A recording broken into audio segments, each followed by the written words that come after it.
Bonjour à toutes et tous. Merci beaucoup d'être là, courageuses et courageux là, de s'immerger dans de la biologie évolutive plutôt que de profiter de cette belle journée de printemps.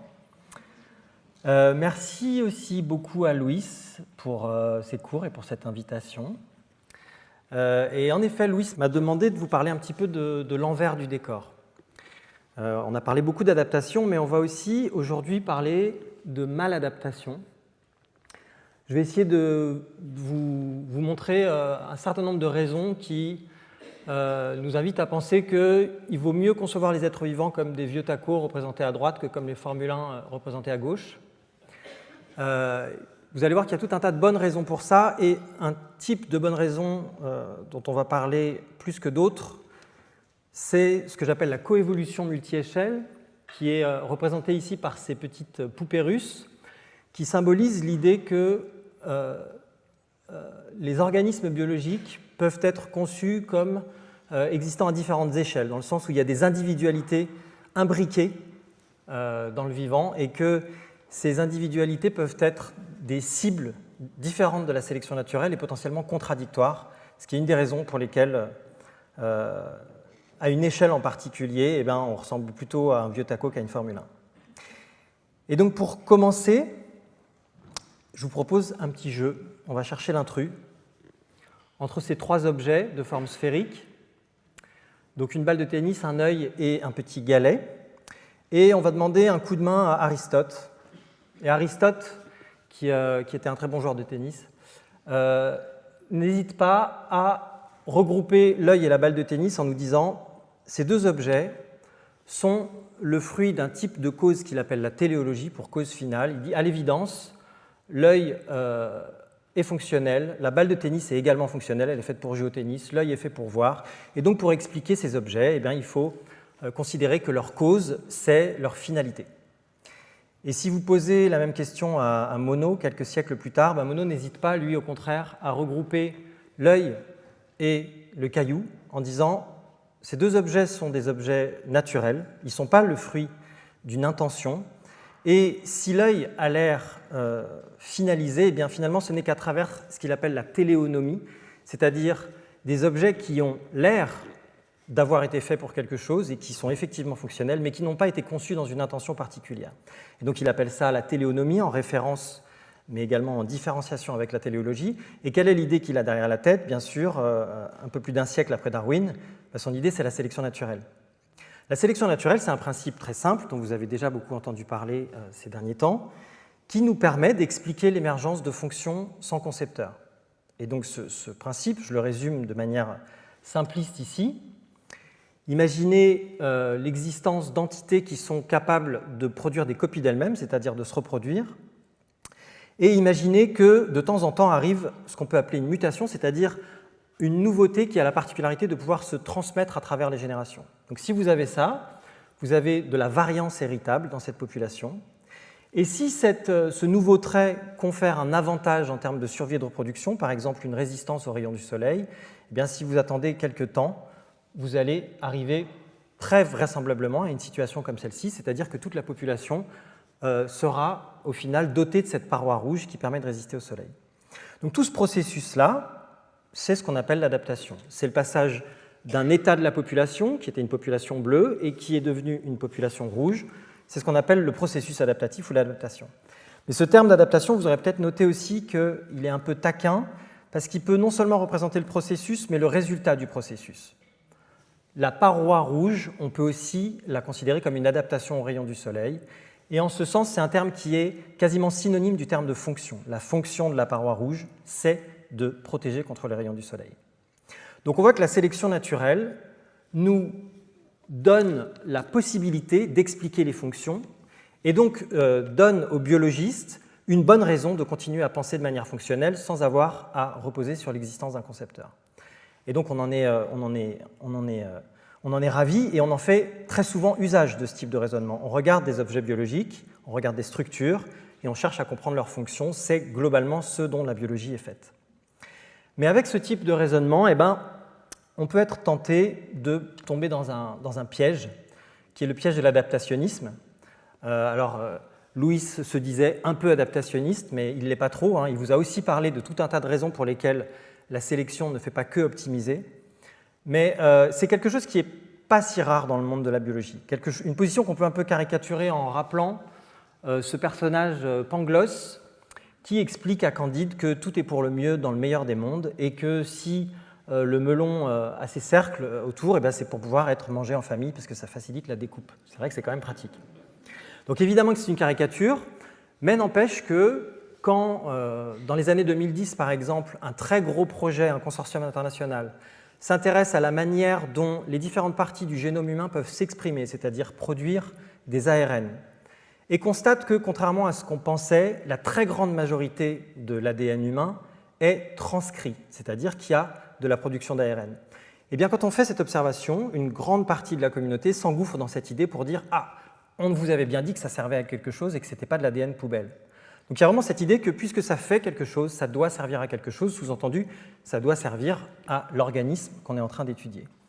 Donc c'est une idée qui est vraiment pas rare, et en particulier en dehors du champ de la biologie évolutive, et je vais vous donner un certain nombre d'arguments pour vous prémunir de cette tentation adaptationniste, en particulier 3 raisons sur lesquelles je vais appuyer aujourd'hui. La première, je l'appelle le bricolage de l'évolution, et c'est des choses dont ont parlé par exemple Jacob, ou Stephen Jay Gould, ou Richard Lewontin. Je vous parlerai un petit peu de ces propositions. La deuxième, c'est quelque chose dont Louis vous a déjà parlé, c'est la dérive génétique. Mais la dérive, c'est quelque chose qui n'est pas si facile à comprendre, donc je me suis dit que c'était pas mal de repasser un petit peu de temps là-dessus, et notamment de vous présenter un travail qu'on avait fait avec un graphiste à l'occasion d'une exposition, qui permet de comprendre la dérive de manière assez intuitive, et j'espère contribuer à vous aider à construire votre intuition de la dérive et de ses conséquences en termes de maladaptation. Et puis la troisième partie, sur laquelle on passera plus de temps, c'est celle de la coévolution multi-échelle, avec encore une fois cette possibilité que différentes échelles d'individualité peuvent être des cibles contradictoires de la sélection naturelle. On va commencer par le bricolage. Donc, le bricolage de l'évolution, c'est un terme qui a été introduit par François Jacob avec l'idée essentielle que l'évolution, elle fait du neuf avec du vieux. Et François Jacob a appelé ça du bricolage, du tinkering. Il oppose le bricoleur à l'ingénieur. L'ingénieur, c'est celui qui va pouvoir concevoir son objet en l'optimisant de manière neuve, alors que le bricoleur, il fait avec ce qu'il a sous la main, ce dont il dispose, et il va faire quelque chose d'un peu de bric et de broc qui va fonctionner plus ou moins bien. Et François Jacob nous dit, puisque l'évolution repose sur un passé évolutif par définition, eh bien, elle ne fait qu'avec ce dont elle dispose. Elle fait du neuf avec du vieux. Un exemple un peu évident, eh bien, on est des bipèdes, mais on a derrière nous un passé de dizaines et dizaines de millions d'années de quadrupèdes. Okay, on a marché à 4 pattes pendant très très très longtemps, et puis il n'y a pas longtemps du tout, sur des échelles de temps évolutives, on est devenu bipède.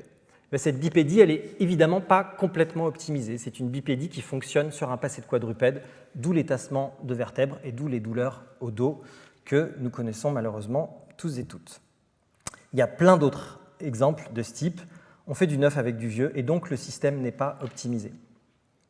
Cette idée allait à rapprocher des propositions faites par Gould et Lewontin qui ont trait à quelque chose dont Louis a parlé tout à l'heure, la pléiotropie, et qui parle plus généralement des contraintes. Donc, il y a un article en particulier très connu de Gould et Lewontin, publié à la fin des années 70, qui se veut une critique directe de ce qu'ils appellent le programme adaptationniste, donc on est exactement dans le thème d'aujourd'hui, dans lequel ils insistent sur 2 points en particulier. Ce premier, c'est celui de la pléiotropie, on en a vu des exemples il y a un quart d'heure.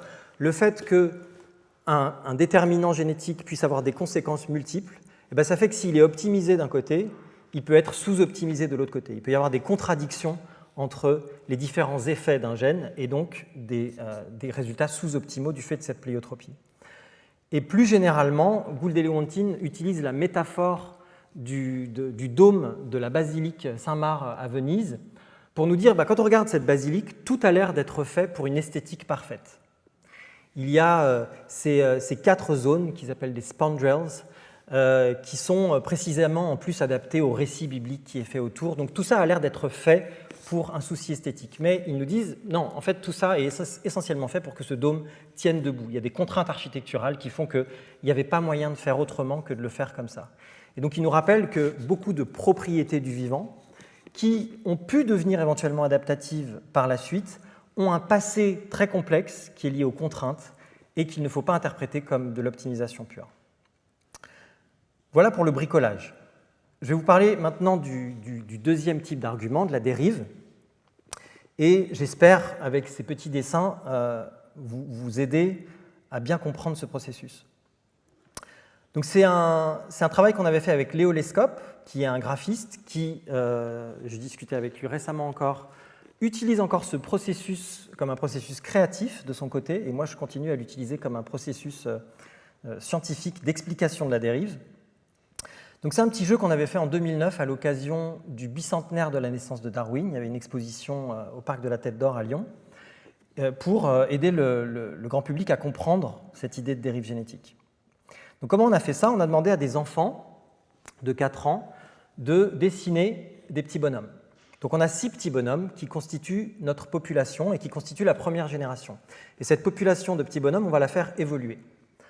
Donc pour la faire évoluer, il faut que ces petits bonhommes se reproduisent. Et pour qu'ils se reproduisent, Léo a été à la sortie du musée Beaubourg avec sa tablette graphique et il a demandé à des gens de reproduire chaque petit bonhomme, c'est-à-dire de les recopier. Et donc plus précisément, pour faire une nouvelle génération, eh bien, chaque petit bonhomme fait 4 bébés. Donc on arrive à 6 x 4, 24 bébés, avec ces 6 couleurs différentes. Et on suppose que ces bébés, ils ont tous la même chance de survie et de reproduction. Chaque individu a fait 4 bébés, donc il n'y en a pas qui font plus de bébés que d'autres. Okay, donc on est dans une situation qu'on appellerait neutre, il n'y a pas de différence sélective entre ces individus. Et on est dans une population où il n'y a pas beaucoup de place, il y a de la place que pour 6, ce qui fait que la population va rester à chaque génération de taille stable, de taille 6. Ça veut dire qu'il va y avoir que 6 individus qui vont être les heureux gagnants, qui vont survivre aux différents prédateurs, aux différents accidents de la vie, aux différentes maladies qui peuvent passer par là. Et donc on tire les 6 parents de la génération suivante au hasard. Je ne vous montre pas le résultat tout de suite. Est-ce que vous comprenez déjà intuitivement qu'il est tout à fait possible de perdre une couleur quand on en tire 6 parmi ces 24? C'est une possibilité. C'est effectivement ce qui s'est passé à la première génération, on a perdu les roses. Donc si en une génération on peut perdre une couleur, qu'est-ce qui va se passer inéluctablement? Allez, on fait ça de manière interactive. Qu'est-ce qui va finir par se passer? J'entends pas bien vos réponses, mais je suis sûr que vous avez compris. On va encore perdre une couleur, et puis encore une autre, et puis encore une autre, et puis la situation inéluctable, ça va être qu'il n'y a qu'une seule couleur à la fin. Et bien oui, c'est arrivé.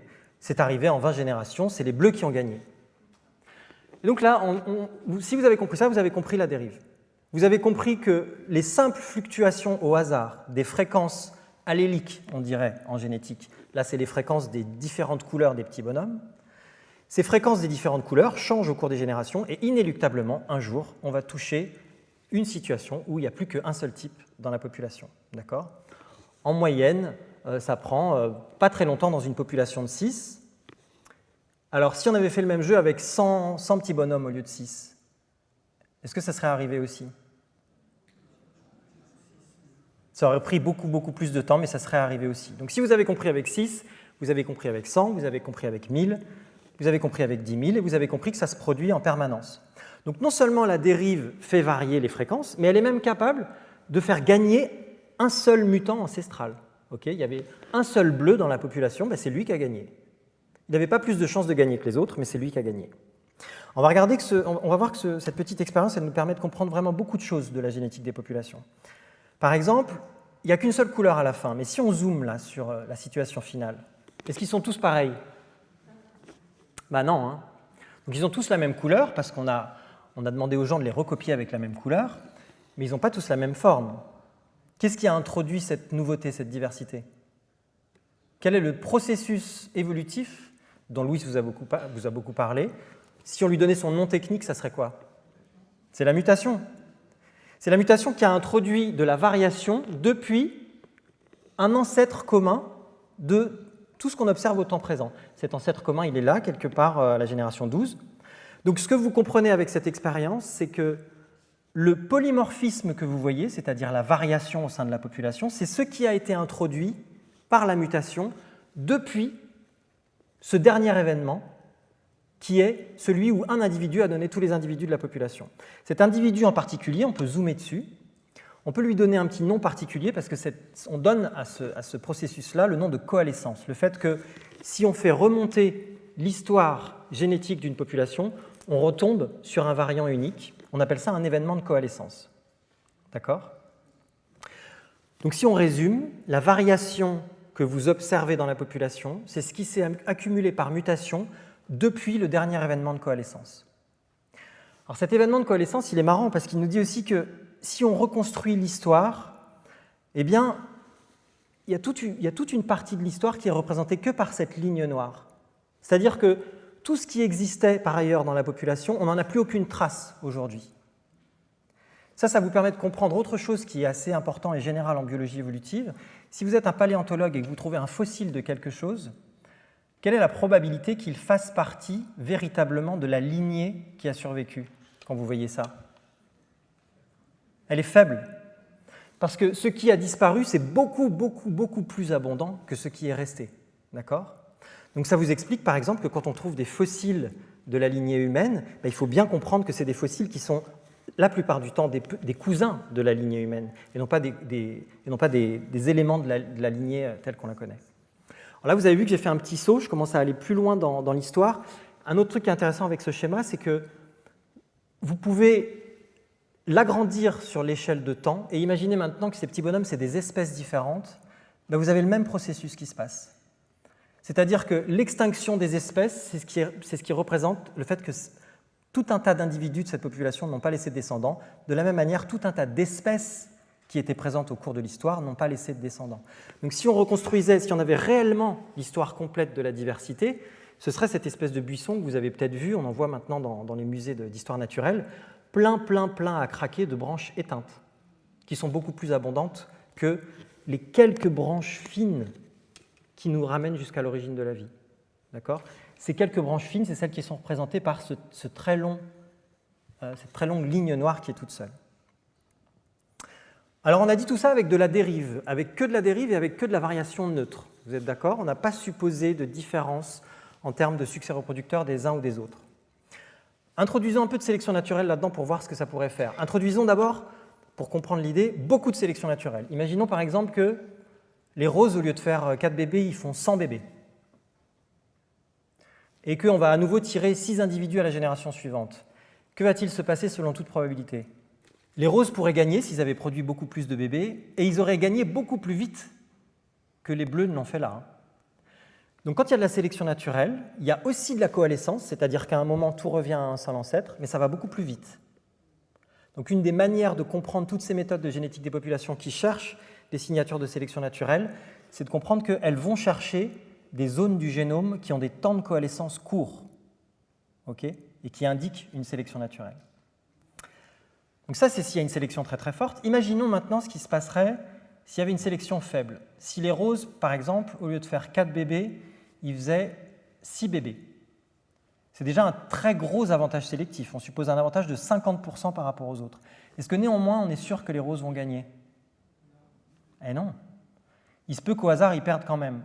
Et donc là, vous comprenez autre chose d'important. C'est qu'en général, quand on veut faire comprendre la dérive, on commence par parler d'une situation neutre, c'est-à-dire une situation où il n'y a pas de sélection naturelle. Et là, on comprend que même si on enlève la sélection naturelle, il y a de l'évolution, et c'est la dérive qui fait cette évolution. Et maintenant, vous comprenez que même si je rajoute la sélection naturelle, il y a encore de la dérive. La dérive, elle agit aussi sur les variants sélectionnés.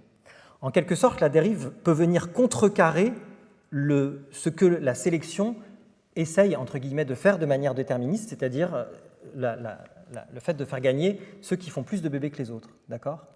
Donc là, vous comprenez que non seulement la dérive peut fixer des variants neutres, mais vous comprenez qu'elle peut fixer, pardon pour ce terme technique, fixer ça veut dire mener à l'invasion d'un seul type, okay ? Elle peut également fixer des variants qui sont délétères, c'est-à-dire mauvais. Okay ? C'est en ça que c'est un processus qui peut être maladaptatif. Et pour continuer à boucler un peu la boucle sur cette histoire, si maintenant notre population faisait 1 million d'individus et non pas 6, et qu'on repart sur l'idée que les roses font 1,5 fois plus de bébés que les autres, à ce moment-là, les roses ont beaucoup plus de chances de gagner. Ce qu'il faut comprendre, c'est que dans une petite population, un petit effet sur la sélection naturelle, il est quasiment invisible, au point qu'il peut devenir même complètement invisible. C'est-à-dire que le hasard va complètement contrecarrer les plans de la sélection. Si maintenant vous augmentez la taille de la population, eh bien le même effet sélectif va lui commencer à être visible et avoir un véritable effet sur le destin de la population. Et donc les généticiens des populations réfléchissent en permanence à cette interaction entre taille des populations, force de la sélection, et même concrètement, ils font le produit des deux, et avec ça, ils ont leur valeur magique avec laquelle ils peuvent prédire le destin d'un allèle. Okay ? Donc on mélange la taille de la population, la force de la sélection, et c'est que de cette manière qu'on peut savoir si un allèle a des chances de gagner ou pas. Okay ? Donc, avec un peu de chance, vous avez bien compris ou mieux compris la dérive, et ça a des conséquences multiples, et notamment, il y a des jeunes collègues de mon labo, qui sont des doctorants qui ont travaillé ensemble, sans leur directeur de thèse, qui ont vraiment fait un travail très intéressant, où ils nous montrent que, du fait de la dérive, il faut distinguer l'adaptation de ce qu'on appelle la sélection positive par ailleurs. Je m'explique. Quand on fait de l'évolution moléculaire, typiquement le genre de choses que fait Louis, on regarde les génomes, et on est capable, avec un certain nombre de méthodes, de voir quelle est la portion de l'évolution des génomes qui est due à de la sélection positive, c'est-à-dire à de la sélection qui fait gagner les choses nouvelles, typiquement dans une course aux armements contre des pathogènes. Un nouveau variant qui permet de résister à un pathogène très présent, hop, il envahit la population. Et puis encore un nouveau variant qui va à nouveau permettre, etc. etc. Ça, c'est de la sélection positive typique. Okay ? Et en général, on considère que la part de l'évolution du génome qui est de la sélection positive, c'est celle qui représente véritablement l'adaptation.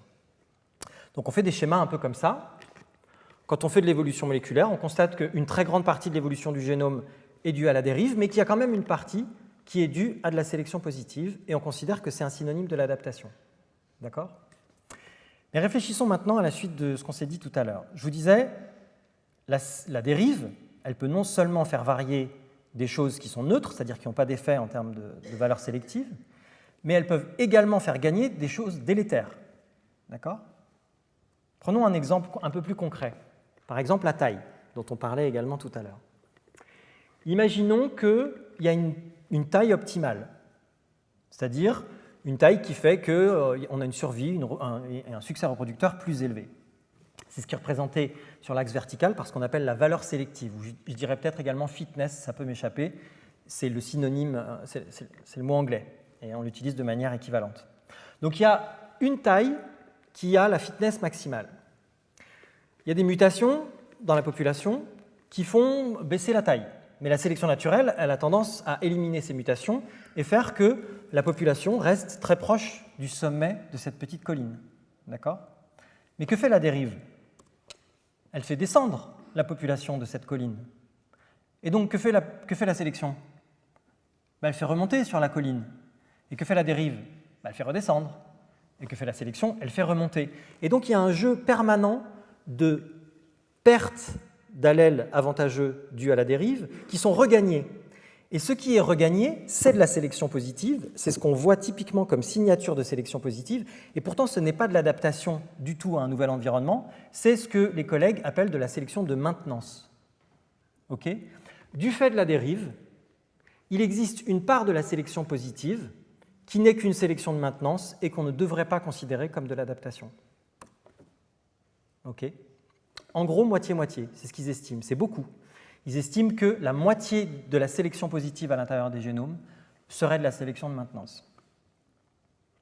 On a parlé de la dérive et de ses conséquences, et on va maintenant passer à la troisième partie, qui donne la première partie de son titre à mon exposé, et c'est des choses sur lesquelles j'ai plus travaillé, je vais vous en parler plus longuement. C'est l'idée que, au cours de l'évolution, il y a eu des changements d'échelle d'individualité. Il y a eu des regroupements d'individualités de petite échelle en des individualités de plus grande échelle, et ainsi de suite, et ainsi de suite. Et du fait de ce phénomène, je vais essayer de vous montrer que toutes ces échelles d'individualité continuent à coexister et que ça peut causer certains problèmes. Et pour faire ça, il faut que je commence par vous expliquer comment la biologie évolutive conçoit ce processus d'émergence de nouvelles échelles d'individualité. Et au cœur de ces raisonnements, il y a l'évolution de la coopération. Et pour bien comprendre ça, il faut d'abord réaliser que d'un point de vue évolutif, à première vue, ça représente un paradoxe. Parce que la coopération, dans le sens strict qui va nous intéresser aujourd'hui, c'est un processus où il y a un individu qui est donneur d'un comportement ou qui porte plus généralement une propriété qui est coûteuse pour lui ou pour elle, okay, qui lui coûte quelque chose en termes de survie et de reproduction, mais qui va être bénéfique pour l'autre. D'accord ? Si vous raisonnez, si vous êtes dans la tête d'un Charles Darwin, et précisément il s'est fait cette réflexion, observer des comportements de coopération dans la nature, c'est bizarre. Un exemple typique de ça, c'est une fourmi qui est prête à se battre pour sa colonie, si c'est un soldat, jusqu'à s'arracher la tête dans certaines espèces. Ce n'est pas très rentable, a priori, comme comportement en termes de survie et de reproduction. Okay ? Un autre trait typique des fourmis qui est paradoxal à première vue, elles sont stériles. Et ça, c'est un trait qui est génétique chez elles. Être stérile, ce n'est pas très bon en termes de survie et de reproduction. D'accord ? Donc, il faut réussir à expliquer comment la sélection naturelle pourrait expliquer l'émergence de traits qui sont négatifs pour le donneur, mais positifs pour d'autres individus. A priori, c'est paradoxal. Mais on va voir qu'il y a de belles explications à ça, qui nous permettent finalement de mieux comprendre la sélection naturelle. Un premier type d'explication fonctionne lorsqu'on considère la coopération entre individus apparentés. Typiquement, le cas des fourmis à l'intérieur d'une fourmilière qui sont toutes très apparentées les unes aux autres puisqu'elles sont sœurs et en plus, du fait du type de reproduction assez particulier des fourmis, elles sont plus apparentées que des sœurs dans notre espèce, par exemple. Donc ça, c'est une idée qui a été développée dans les années 60 par quelqu'un qui a beaucoup influencé la biologie évolutive, Bill Hamilton, et qui a développé des modèles théoriques où il adoptait une position gène-centrée de l'évolution. Il disait, pour essayer de comprendre l'évolution de l'altruisme ou de la coopération, il faut adopter un point de vue gène-centré. Imaginez un gène chez un individu gris qui le prédispose à être altruiste. Donc on imagine qu'en moyenne, cet individu devrait faire 3 bébés. Sauf qu'il est altruiste, donc il paye un coût, il perd un bébé. C'est le coût de l'altruisme, en moyenne. Au lieu d'en faire 3, il en fait 2. D'accord ? Donc il a aidé quelqu'un d'autre. Mais ce quelqu'un d'autre, s'il lui est apparenté, ce qui est représenté ici par le fait qu'il a la même couleur, il est gris, mais il a toutes les chances de porter également les mêmes gènes que l'autre, c'est-à-dire de porter également les gènes altruistes, si vous m'avez suivi. Cet individu, lui aussi, il devrait en produire 3, mais comme il a reçu un coup de main, il en produit 5. D'accord ? Donc maintenant, on va se demander ce qui arrive à ce gène altruiste dans cette population. Et pour comprendre ce qui lui arrive, il faut faire un petit calcul. Il faut se dire, OK, donc il y a une fitness directe de l'individu, il a fait 2 descendants. 2 au lieu de 3. 3 moins 1 égale 2. Mais il a également un bénéfice indirect qui vient du fait qu'il a aidé son copain, son apparenté, à se reproduire. C'est ce qu'on appelle la fitness inclusive. Et pour calculer la fitness inclusive, il faut comprendre non seulement la fitness directe, mais également le gain indirect du fait qu'il a aidé son copain. Et cette fitness inclusive, elle est ici de 4. D'accord ? Et donc vous voyez que ce gène altruiste, il est coûteux pour le porteur, mais il est suffisamment bénéfique pour le receveur pour contrebalancer le coût pour le porteur. D'accord ? Donc là, on a fait un raisonnement un petit peu simplifié où on suppose que l'autre a exactement les mêmes gènes que le premier. En réalité, il y a un petit calcul à faire. Il faut multiplier le degré d'apparentement par le coût, par le bénéfice, et comparer ça au coût pour le premier. Et vous avez ce qu'on appelle la règle d'Hamilton qui vous permet de prédire si un trait, à travers sa fitness inclusive, est sélectionné ou n'est pas sélectionné. D'accord ? Vous m'avez suivi ? Vous avez le droit de m'interrompre ou de me poser des questions si ce n'est pas clair. Ça vous permettra peut-être de rester en forme après déjà 2 heures de biologie évolutive dans les pattes. Courage, plus qu'1 heure. Donc on a une solution pour expliquer la coopération entre les fourmis au sein de la fourmilière. C'est ce qu'on appelle la fitness inclusive ou qu'on appelle également sélection de parentèle. Mais on va voir qu'il y a une autre solution, et une solution qui est beaucoup plus générale parce qu'elle nous permet d'expliquer la coopération entre les non-apparentés. Par exemple, les symbioses mutualistes qui existent entre de très nombreuses espèces et d'autres espèces, typiquement des insectes et des bactéries qui vivent à l'intérieur de ces insectes et qui leur permettent de se nourrir, sur des régimes alimentaires particuliers.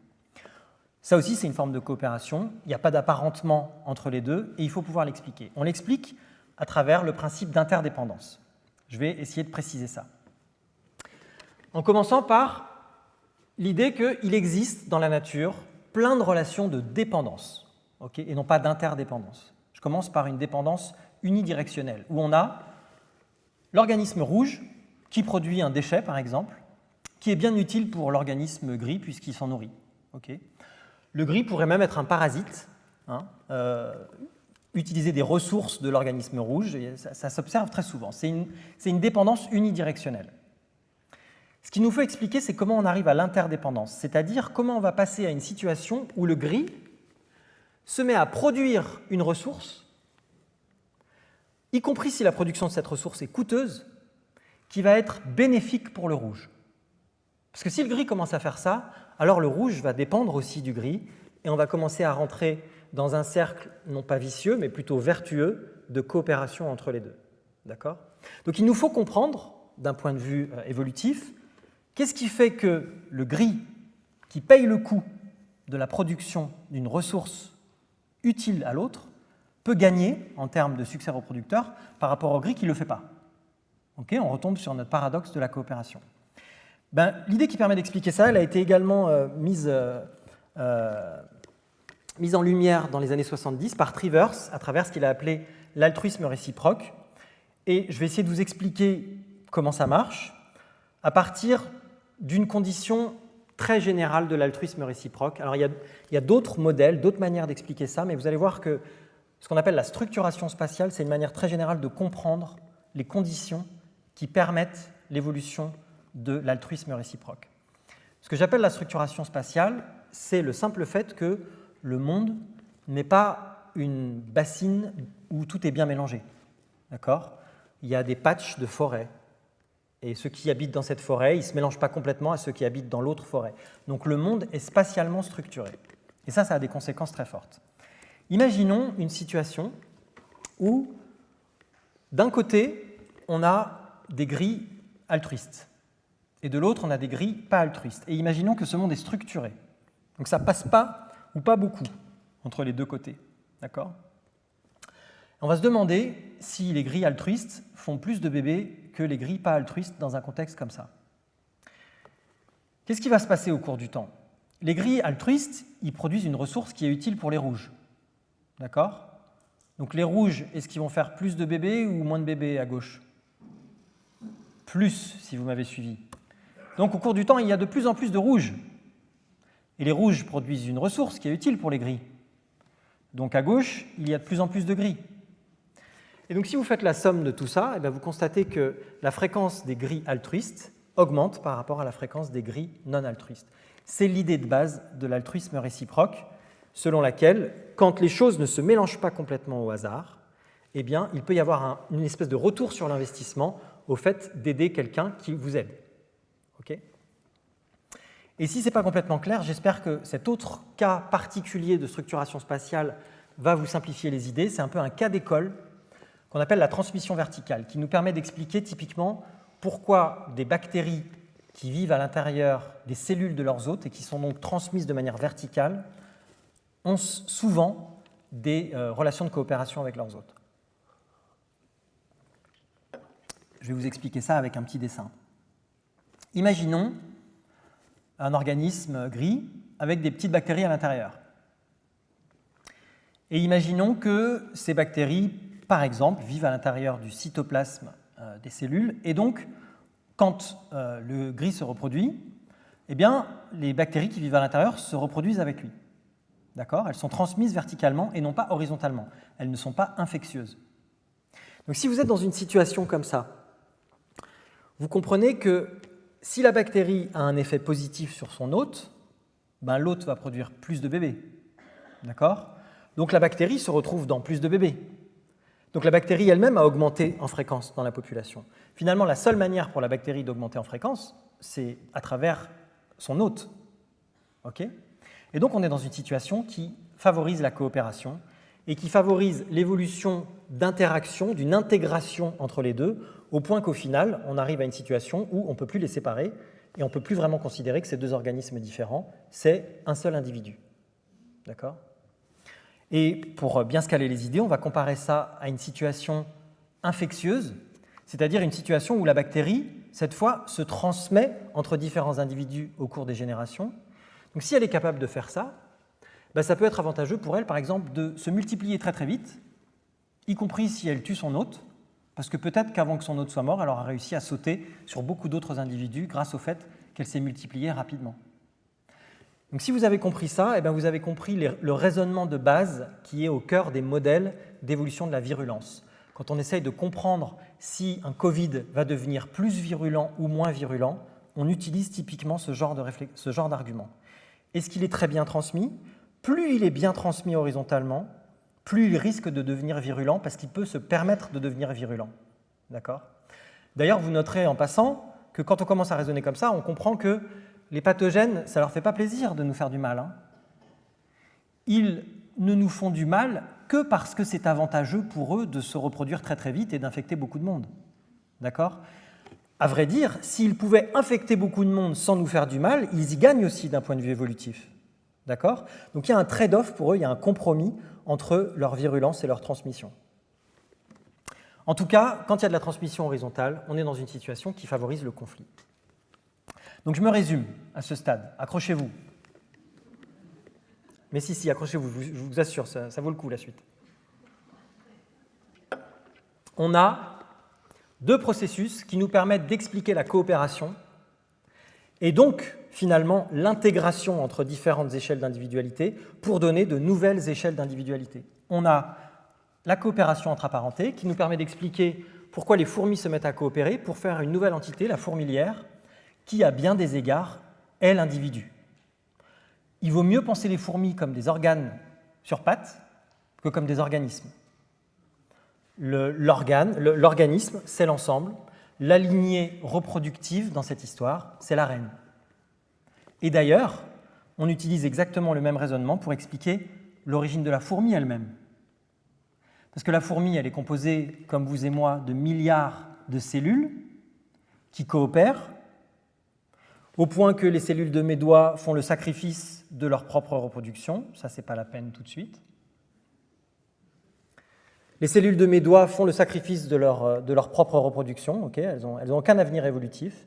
Toutes les cellules de l'organisme coopèrent à travers la production d'une seule lignée qui va peut-être s'en sortir, c'est la lignée germinale, de même qu'il n'y a que la reine qui peut se reproduire.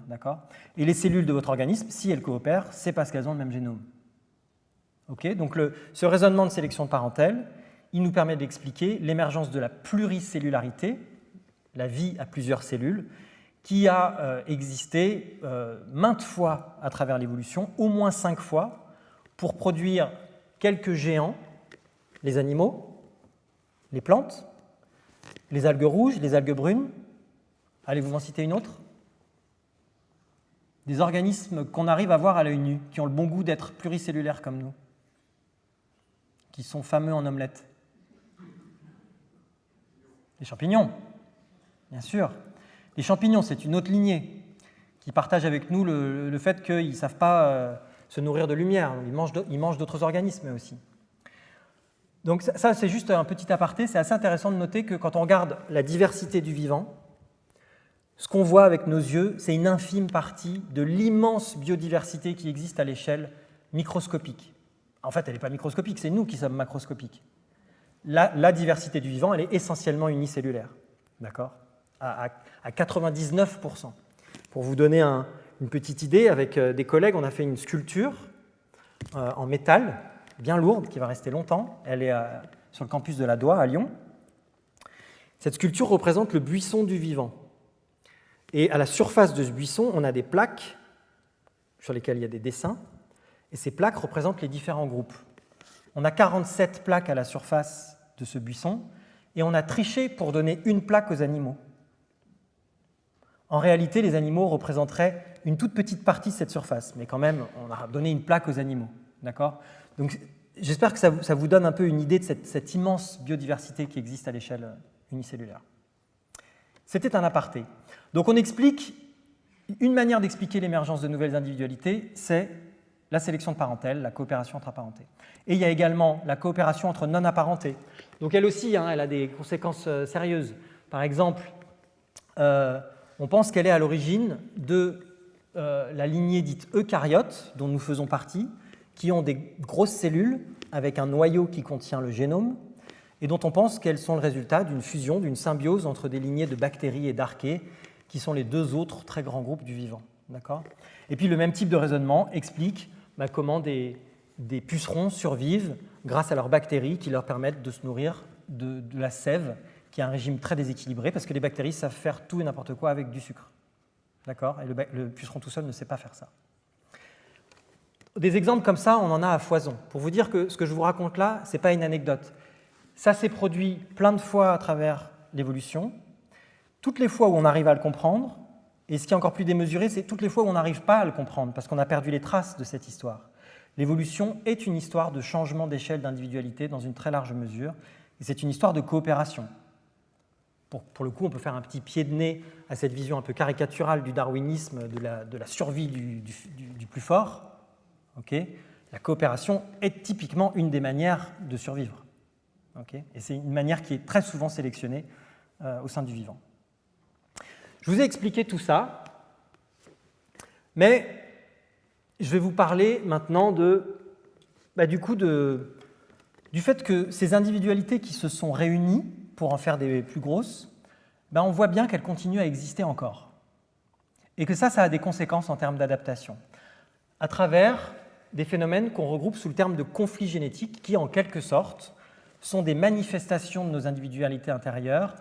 Plus techniquement, en fait, ce sont des cibles de la sélection. Ça veut dire qu'il y a des phénomènes, je vais vous les montrer, dont il faut, si on veut comprendre ces phénomènes, il faut comprendre qu'ils sont fonctionnels à une échelle qui n'est pas du tout celle à laquelle on pensait initialement.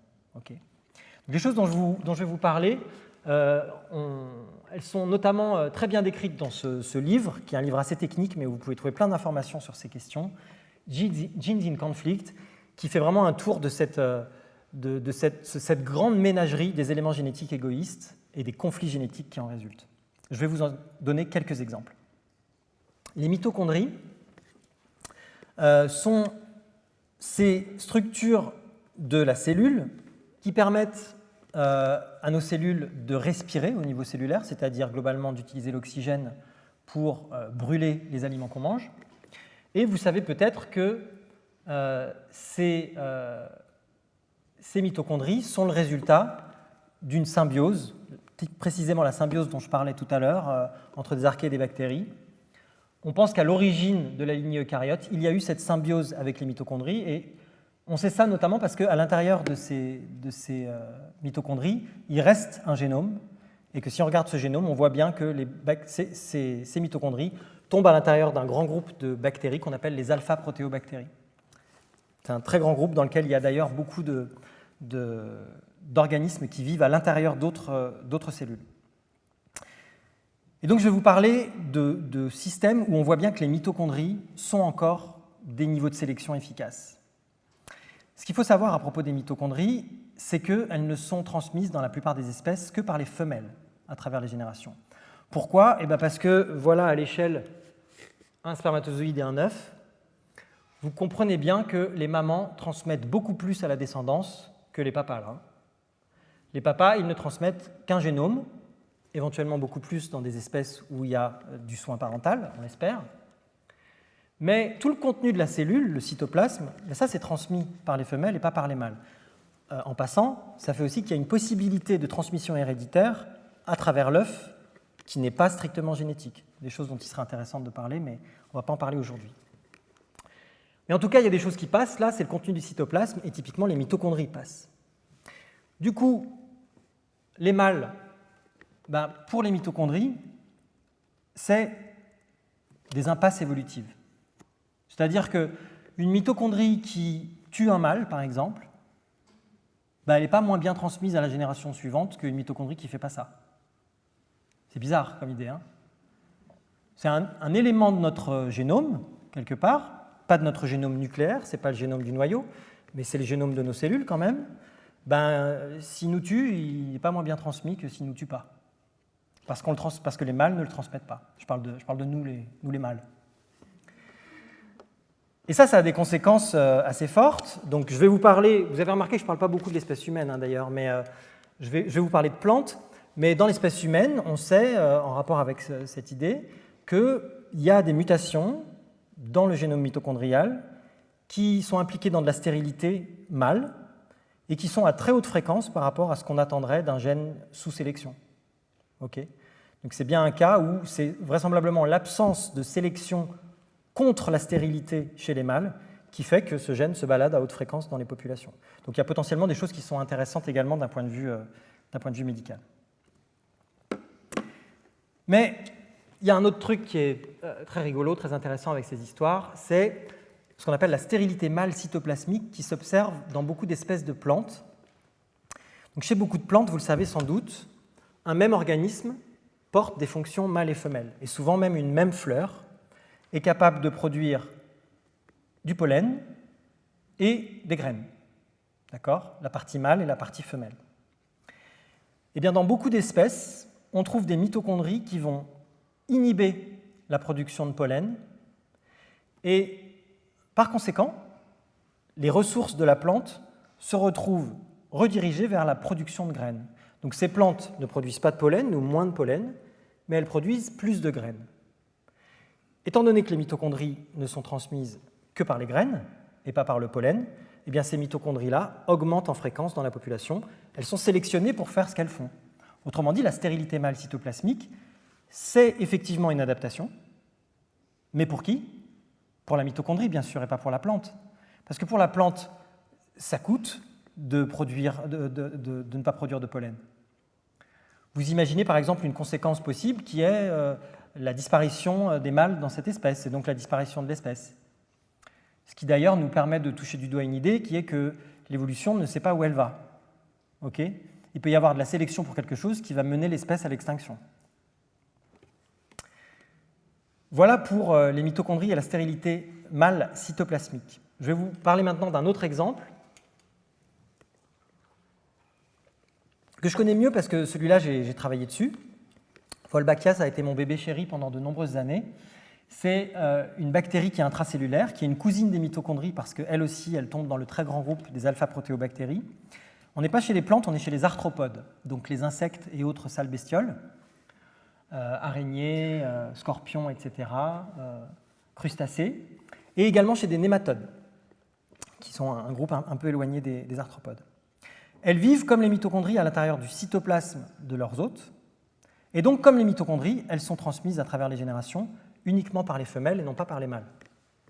Conséquence, les mâles sont des impasses évolutives. Et de la même manière qu'on a de la stérilité mâle cytoplasmique chez les plantes, eh ben on a des choses assez rigolotes chez beaucoup d'espèces d'insectes, et notamment chez un joli papillon sur lequel j'ai eu le plaisir de travailler pendant quelques années, qui s'appelle Hippolimnas bolina, chez lequel on observe un phénomène de male killing, c'est-à-dire un meurtre des mâles, concrètement. Donc, imaginez un croisement entre une femelle de ce papillon et un mâle, donc il y a un gros dimorphisme sexuel là. On ne voit pas très bien sur la photo, mais il y a une très belle iridescence bleue qui donne à ce papillon son nom commun en anglais, the Blue Moon Butterfly. Et donc cette femelle infectée par Wolbachia, porteuse de Wolbachia, se reproduit avec un mâle, dont vous allez voir que lui n'est pas porteur de Wolbachia par définition. À partir de ce croisement, il y a des descendants qui sont femelles et mâles. Voilà des œufs d'Hippolimnas bolina qui sont tout petits. Les embryons femelles se développent normalement et donnent naissance à des chenilles, mais les embryons mâles meurent dans l'œuf. Je vous ai dit tout à l'heure, une mitochondrie qui rend un mâle stérile, c'est pas grave pour elle. Une Wolbachia qui tue un mâle, de la même manière, c'est pas grave. C'est-à-dire qu'au pire, c'est neutre. Ça n'a pas d'effet sur la sélection sur Mais là, on est même dans une situation où ça peut être avantageux de faire ça. Pourquoi ? Parce que ces œufs sont pondus en gros groupes sur des toutes petites plantes, ce qui veut dire que quand les chenilles sortent de l'œuf, elles sont voraces et elles n'ont pas beaucoup à manger. Et il y a une compétition pour les ressources qui est très importante. Si la moitié de la descendance n'éclot pas, eh bien, il y a plus de ressources pour les filles, et donc une meilleure survie, une meilleure reproduction et une meilleure transmission de Wolbachia à la génération suivante. On a donc un trait qui est, là encore, une adaptation, mais une adaptation à l'échelle de Wolbachia, qui est bien sûr coûteuse pour le papillon. Qu'est-ce que ça veut dire quand on dit coûteuse pour le papillon? Ça veut dire que si le papillon était capable de résister à cet effet, il aurait lui-même un avantage sélectif. Et donc vous comprenez que si on pouvait mesurer la sélection pour la résistance, on pourrait avoir une mesure de l'intensité du conflit que ça représente. On a eu de la chance, on a pu faire ça. Et on va parler pour la deuxième fois aujourd'hui des îles Samoa. C'est marrant parce que c'est un tout petit endroit dans le monde.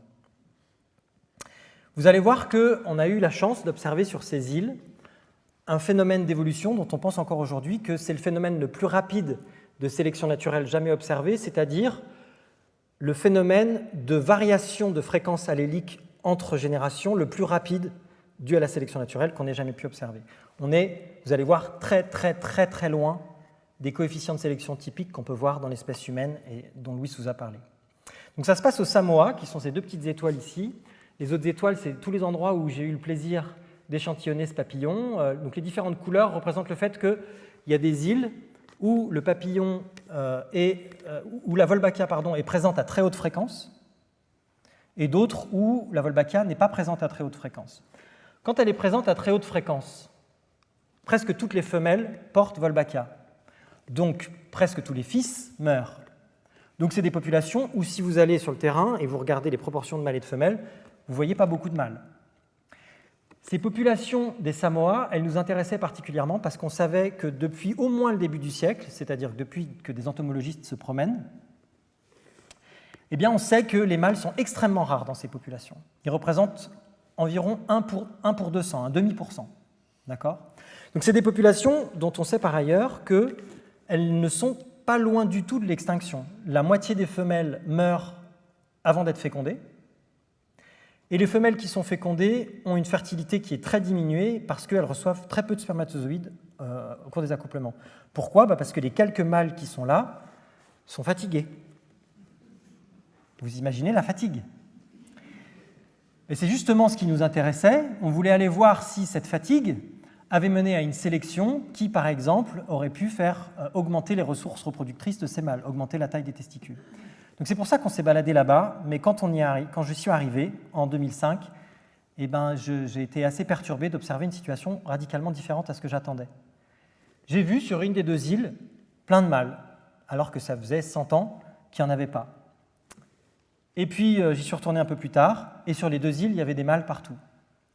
On a ramené sur l'île de Moorea, où je travaillais à cette époque, juste à côté de Tahiti, ces papillons. On a fait des croisements. Et on a réalisé que ce qui s'était passé ici, c'est précisément ce dont je vous parlais tout à l'heure, c'est-à-dire l'évolution de la résistance.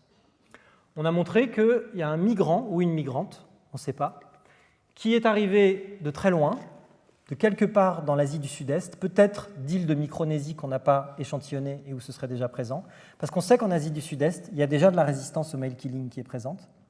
Et donc il y a un gène de résistance qui s'est trouvé introduit aux îles Samoa, et l'individu qui a apporté ce gène s'est retrouvé en 2 générations le grand-père ou la grand-mère d'à peu près toute l'île d'Upolu. Vous comprenez l'idée ? Ok.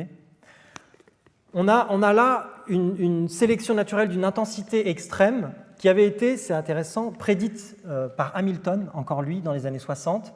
Il avait écrit un article dont le titre était « Extraordinary Sex Ratios », sexe ratio extraordinaire, où il avait compris qu'il pouvait y avoir des éléments qui venaient perturber la proportion de mâles et de femelles dans les populations de manière extrême. Et quand vous perturbez de manière extrême la proportion de mâles et de femelles, vous générez une sélection pour la résistance qui est extrêmement importante parce que si vous êtes dans une population où il y a 1% de mâles, un mâle a en moyenne un succès reproducteur 100 fois supérieur à une femelle. D'accord ? Donc pour vous donner un ordre d'idée, les coefficients de sélection typique quand on parle de sélection forte en biologie évolutive. Quand on est à 10% d'avantage sélectif, on est déjà à quelque chose d'énorme. Là, on n'est pas du tout à 10%, on est à 100 fois. D'accord ? Et donc l'intensité de ce conflit nous montre la vitesse de ce phénomène nous montre l'intensité de ce conflit. Et du coup, ça nous permet aussi de comprendre une conséquence importante de cette coévolution entre les niveaux de sélection. Donc là, on a typiquement une coévolution entre les différentes échelles d'individualité. J'espère que vous avez compris ça. Et une des conséquences de ça, c'est que, quelle que soit la manière de s'en sortir de cette histoire de male killing, même si vous faites un mâle qui est complètement tordu par ailleurs, ça va être très fortement sélectionné. Et j'ai observé ces mâles, j'ai observé leur comportement dans des cages, et je peux vous assurer que ce n'étaient pas des flèches. Donc, on a là une illustration de cette idée que la coévolution multi-échelle mène à des tacos plutôt qu'à des Formule 1. Ce papillon ressemblait un petit peu plus à une Formule 1 avant que ce phénomène se passe et qu'on arrive à des mâles de guingois dont on sait qu'ils ont complètement modifié leur système de déterminisme du sexe. On sait que c'est un gène master, c'est-à-dire un gène qui est tout en haut de la cascade du développement du sexe mâle, qui a été modifié, qui a été dupliqué plus exactement, le gène double sex. Et ça a des conséquences dramatiques sur toute la physiologie de l'organisme. Et néanmoins, c'est sélectionné dans ce contexte-là. Donc c'est une adaptation, mais au final, on a un taco. Ok, on va continuer notre petit chemin dans le zoo des éléments génétiques égoïstes et des conflits génétiques. Et je vais vous parler maintenant de gènes tueurs de spermatozoïdes. On commence à se rapprocher de l'échelle un peu minimale de l'individualité. Je vous ai parlé des mitochondries. Ah, c'est encore... Ok, c'est un peu des bactéries. Je vous ai parlé des Wolbachia. Ok, c'est un peu des bactéries encore. Là, on commence à réduire très sérieusement l'idée. On parle de gènes et on leur donne une certaine individualité. On considère qu'ils sont aussi une cible de la sélection. Vous allez voir ce que je veux dire par là. Ça se passe chez les drosophiles, ces petites mouches chéries des généticiens. Ça se passe aussi dans plein d'autres espèces, mais ça a été très bien étudié chez les drosophiles. Donc ces drosophiles se reproduisent de manière sexuée, comme on le voit sur cette image, et bien sûr, les mâles produisent des spermatozoïdes. Et pour produire des spermatozoïdes, vous savez sans doute qu'il y a une division cellulaire particulière qui s'appelle la méiose. La méiose, à la différence de la mitose, elle ne va pas produire deux cellules qui ont le même contenu génétique. Elle va produire la moitié de cellules qui contiennent une moitié du génome et l'autre moitié de cellules qui contient une autre moitié du génome en tirant au hasard entre les chromosomes donnés par papa et maman. D'accord ? Dans une méiose normale, si on considère les chromosomes sexuels, donc il se trouve que les drosophiles sont comme nous de type XY, c'est-à-dire que c'est le karyotype des mâles où il y a deux chromosomes sexuels différents. Donc c'est les mâles, c'est les spermatozoïdes qui vont déterminer le sexe de la descendance. Donc il y a des spermatozoïdes X qui sont produits et des spermatozoïdes Y. D'accord ? Normalement, ils sont produits en proportion 50-50. Et donc, il y a à peu près autant de mâles que de femelles dans la descendance. Mais dans certaines situations, il y a un X qu'on appelle distorteur. Et si le mâle est porteur d'un X distorteur, eh bien, il produit des spermatozoïdes porteurs de X, mais aucun spermatozoïde porteur de Y. Et le mécanisme de cette histoire, c'est un système poison-antidote avec des gènes qui déterminent à la fois la production d'un poison et d'un antidote contre ce poison. Tant que ces gènes sont là, il y a le poison et il y a l'antidote. Tout va bien. La méiose se passe. Le gène se retrouve sur le chromosome X, il est sur le chromosome X, donc il n'est pas dans les spermatozoïdes porteurs de Y. Le poison a une durée de vie, une stabilité plus grande que l'antidote, et donc le poison continue à être actif, l'antidote ne l'est plus, le spermatozoïde Y meurt. D'accord ? Donc c'est quelque chose qui est évidemment pas très avantageux pour l'hôte, on va y réfléchir, mais qui est encore une fois fonctionnel à une certaine échelle d'individualité, qui est celle de ce gène, qui est en quelque sorte un individu, dans le sens où vous observez des protéines, vous voyez tout un système, et si vous vous dites à quoi ça sert, si c'est ça votre question, il va falloir comprendre que ça sert à tuer des spermatozoïdes. Ok ? Ce qui n'est pas a priori le sens habituel d'une fonction, parce que c'est une fonction à une autre échelle que celle à laquelle vous pensez habituellement.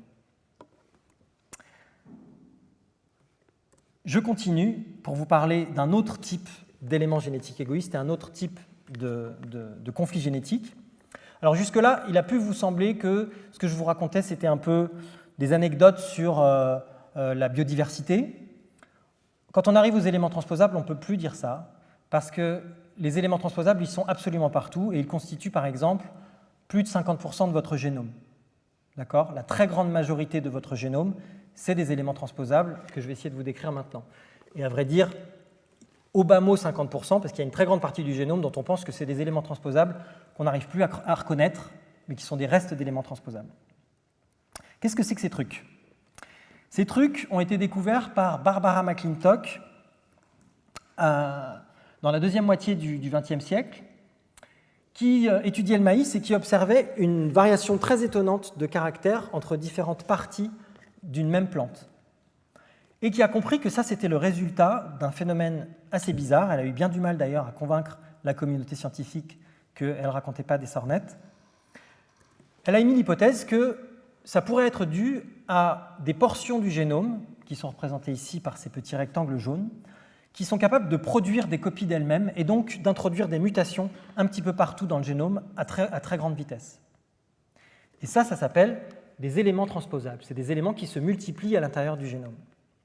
Donc des éléments qui se multiplient à l'intérieur d'un génome, ça induit des mutations, et a priori, ça ne fait pas du bien à l'organisme, parce que la plupart des mutations, elles vont aller casser des gènes.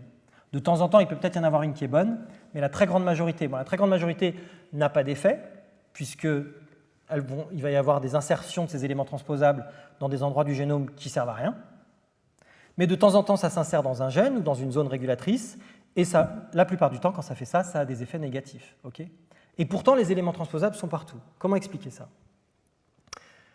Pour comprendre ça, il faut intégrer le fait que les organismes sont sexués. En fait, Barbara McClintock, elle a cherché à comprendre ce que c'était que ces éléments transposables, et elle cherchait une fonction plutôt dans le sens habituel du terme. Et il a fallu attendre des décennies pour qu'on comprenne qu'il faut changer de niveau de sélection pour comprendre les éléments transposables. Imaginez cet élément transposable qui arrive dans une population. Alors, on va d'abord faire une petite expérience de pensée.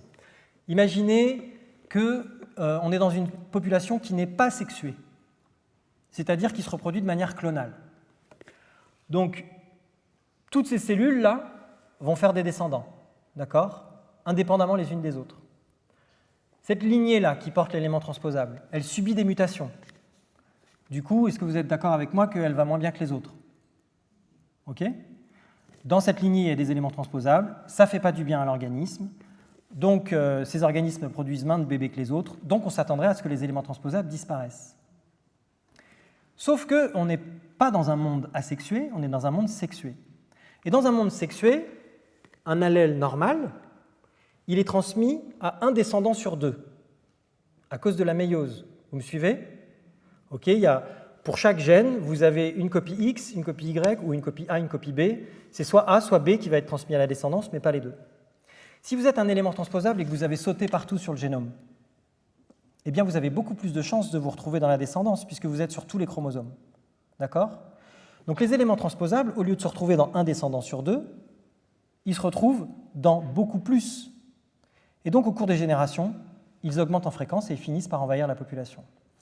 Une autre manière de comprendre ça, qui avait été le point de vue adopté dans cette étude des années 80, qui a été celle qui a expliqué l'existence de ces éléments transposables, de leur logique évolutive, c'est de dire finalement, ces bouts d'ADN qui sautent à l'intérieur du génome, c'est un peu comme des virus intragénomiques. C'est des agents infectieux qui profitent de la reproduction sexuée pour sauter de génome en génome. Parce que la reproduction sexuée, c'est un moment de rencontre entre deux génomes différents. À chaque fois qu'il y a une fécondation, il y a un génome d'un individu qui rencontre un génome d'un autre individu, et donc la possibilité pour l'élément transposable d'infecter un nouveau génome. D'accord ? Donc ça m'amène à vous décrire de manière un petit peu générale cette logique des conflits génétiques. Pourquoi les conflits génétiques ? J'espère que les plus anciens d'entre nous apprécient la référence à Orangina. Vous l'avez, non ?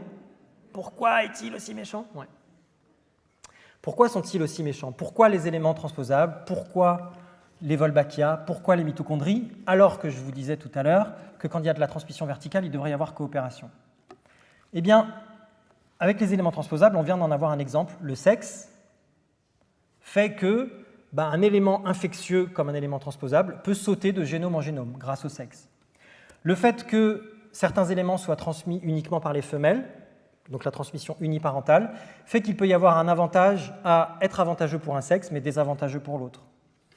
Plus généralement, il y a un phénomène qui nous intéresse beaucoup dans notre équipe et sur lequel on travaille, qui s'appelle le phénomène du transfert horizontal, qui est le fait qu'il y a des morceaux des génomes qui sont capables de se déplacer entre différentes lignées, entre différentes espèces.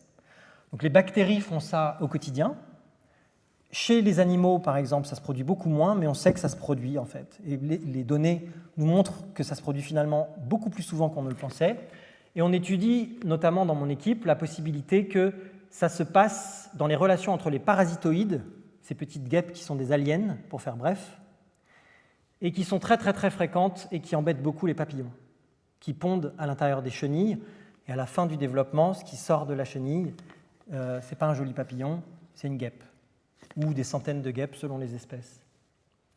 C'est des parasitoïdes qui vivent donc à l'intérieur d'une autre espèce, et ça c'est typiquement une relation écologique très très proche, dont on pense qu'elle peut permettre le passage d'ADN entre différentes espèces, et je me permets d'en rajouter une petite couche, ce passage d'ADN se produirait par l'intermédiaire de virus. Donc vous voyez encore que ces associations multi-échelles sont impliquées dans tout un tas de processus.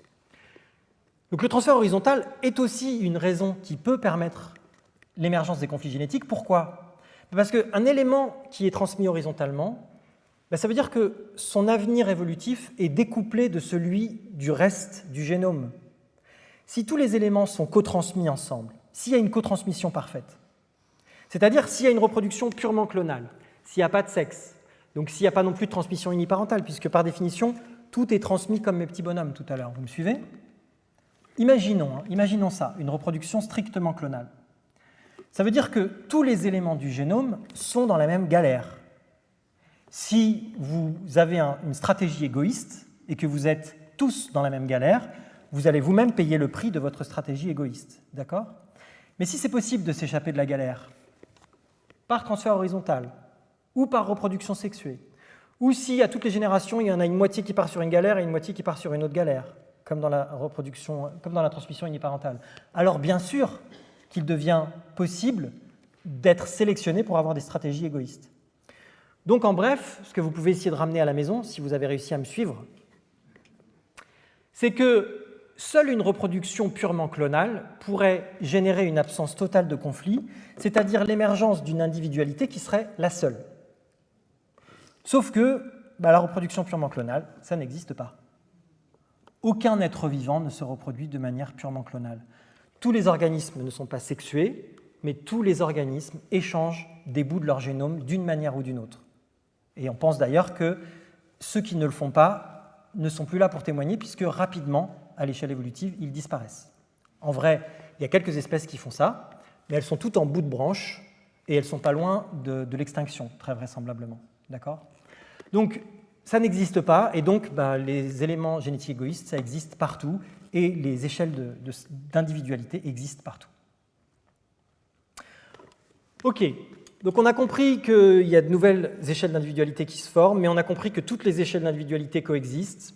Alors finalement, si on veut réfléchir à cette notion d'adaptation et de fonction, on est un peu perdu. Est-ce que les fonctions qu'on regarde, c'est celles de l'organisme au sens habituel? Est-ce que c'est celles du superorganisme?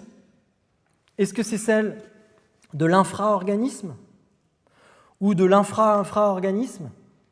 En fait, toutes ces questions méritent d'être posées. Donc, quand vous êtes un biologiste et que vous observez un phénomène, si vous pensez par défaut « Ah, ça doit être une fonction pour l'organisme que j'étudie », vous avez loupé une grande partie des explications possibles. Et souvent, peut-être plus souvent qu'on le pense, vraisemblablement plus souvent qu'on le pense, vous vous fourvoyez quand vous pensez de cette manière. Donc, une manière d'éviter ce problème, eh bien, c'est d'avoir le réflexe cui bono. Alors, cui bono, ça fait classe, l'élocution latine. Celle-là, on la doit à Cicéron, apparemment. Mais Colombo l'a reprise. À qui profite le crime? vous savez que ça paye comme manière de réfléchir quand on se demande qui a fait ce truc-là. Bah, à qui ça profite, ça peut être très utile comme argument. Okay, à qui profite cette structure? Est-ce que je suis en train de regarder des muscles, des os, qui vraisemblablement participent à cet organisme-là qui est en train de vous parler? Ou est-ce que vous êtes en train de regarder ce phénomène étrange qui est également une fonction, mais qui profite à une toute autre échelle que celle que vous pensiez? Et donc, je m'approche de la fin de mon exposé. Vous allez bientôt pouvoir retourner, peut-être pas au soleil parce qu'il va se coucher, je crois, hein. Mais la soirée sera douce. On peut se résumer. J'espère vous avoir convaincu que même si l'adaptation est évidemment un concept cœur en biologie évolutive, le seul concept qui nous permet d'expliquer l'émergence de la fonction, hein, la sélection naturelle est le seul processus qui permet d'expliquer ça. J'espère vous avoir néanmoins convaincu qu'il y a beaucoup de raisons de considérer les êtres vivants plutôt comme ça que comme ça. Et vous pouvez garder un peu deux questions en tête comme bon réflexe. Quand vous observez un trait, si vous vous mettez à la biologie, hein, vous observez un trait, la première question à vous poser, sainement, c'est de vous demander si c'est une adaptation, c'est-à-dire si c'est le fruit de la sélection naturelle. Parce qu'il peut très bien que ça soit seulement le résultat de la pléiotropie, par exemple, ou que ce soit le résultat d'une contrainte qui fait qu'il n'y a pas moyen de faire autrement, ou que ce soit le résultat de la dérive qui a fait n'importe quoi et qui a fixé des caractères délétères. Mais si vous avez de bonnes raisons de penser que c'est une adaptation, si par exemple vous avez des signatures moléculaires de sélection, eh bien, vous devriez vous poser la question de l'échelle de cette adaptation. Quelle est l'échelle de cette adaptation? Est-ce que c'est celle de l'organisme auquel je pense habituellement, ou est-ce que c'est celle du superorganisme, ou celle de l'infraorganisme, etc., etc. Voilà, j'ai plus que une diapo, je crois, où je vais essayer de terminer par une ouverture et vous parler d'un projet de recherche qui me passionne, avec lequel on travaille avec quelques collègues, et qui est bien sûr en relation avec ces notions de fonction et d'adaptation. Je vous ai dit que les êtres vivants ressemblent plus à des tacos qu'à des Formule 1, mais quand on dit ça, on continue à dire qu'on raisonne de manière fonctionnelle, c'est-à-dire qu'on continue à dire ça a du sens, quand on voit une structure, de se demander à quoi elle sert. Okay. Vous aurez peut-être remarqué que cette manière de réfléchir, elle est propre à la biologie. Et bien, la question qu'on va poser, c'est est-ce que ça pourrait dépasser la biologie, cette histoire? Et qu'est-ce que ça voudrait dire de dépasser la biologie? Qu'est-ce que j'entends par là? On a parlé de ces multiples échelles d'individualité, okay, d'individus dans des individus dans des individus. Quand on pense à l'évolution de cette manière, comme des sauts d'individualité, il y a forcément une question qui se pose, c'est comment ça commence cette histoire? C'est quoi la première échelle d'individualité? Parce que la première échelle d'individualité, par définition, ce n'est pas une agglutination de petites échelles d'individualité, parce qu'il n'y en avait pas avant. C'est la première. Donc comment ça marche? En d'autres termes, si on doit recourir uniquement à la physique et à la chimie, comment on va pouvoir expliquer ce premier niveau? Je ne vais pas pouvoir utiliser mes arguments de coopération, d'altruisme, etc. Ça ne marche pas. D'accord? Je veux vous présenter deux hypothèses pour réfléchir à ça. Une que j'aime pas et une que j'aime bien.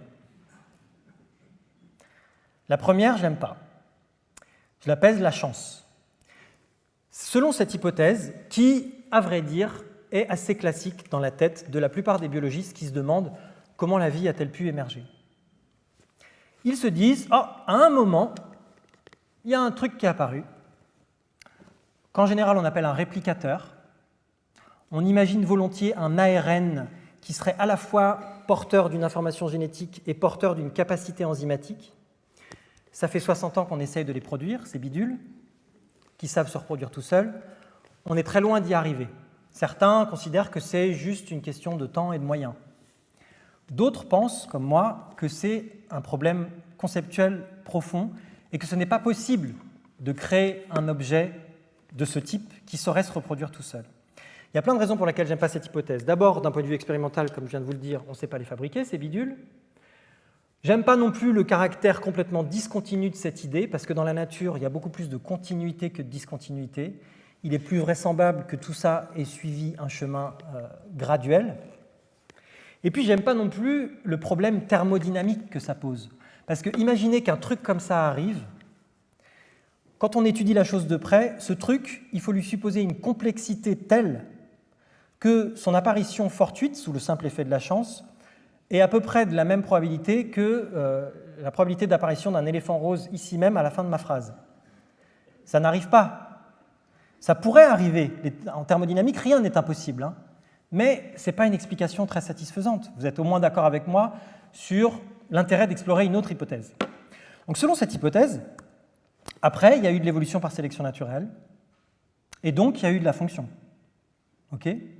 Et toujours selon cette hypothèse, par définition, avant, il n'y avait pas d'évolution par sélection naturelle, j'enfonce une porte ouverte, et donc il n'y avait pas de fonction. Vous me suivez toujours ? L'alternative, c'est quelque chose qu'aujourd'hui, on ne sait pas penser. Et c'est pour ça que c'est rigolo. C'est l'idée d'une continuité entre le physique et le biologique.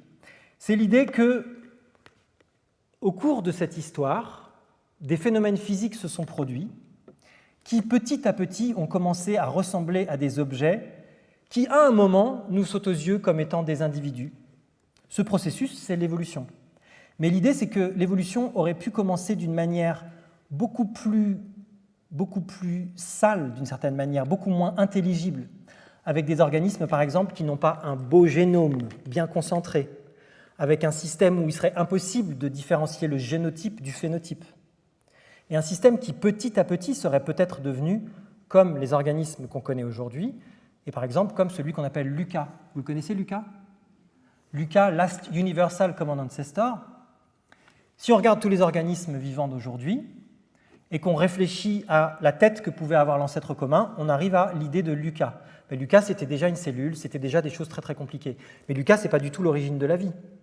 Okay, c'est quelque chose de très éloigné de l'origine de la vie. Et tous les cousins de LUCA ont disparu de la même manière que tous les cousins des petits bonhommes bleus avaient disparu. D'accord ?